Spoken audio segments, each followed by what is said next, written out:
from Environment Canada about songbirds.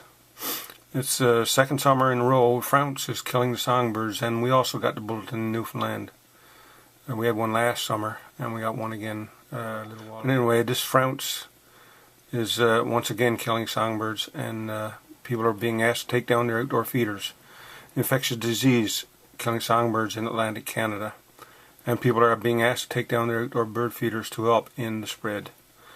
Earlier this summer, Environment Canada asked people to take their outdoor feeders down to stop the spread of this avian Trichomoniasis. The government of Newfoundland and Labrador issued a similar reminder to Newfoundland residents on Monday. It's a very serious disease apparently, and Frounce is a parasite that is spread in bird seed regurgitated by sick birds, and it accumulates where birds feed. It can also accumulate in the bird bath. That means bird feeders often become contaminated with this parasite. So we're advising you to take down your feeders and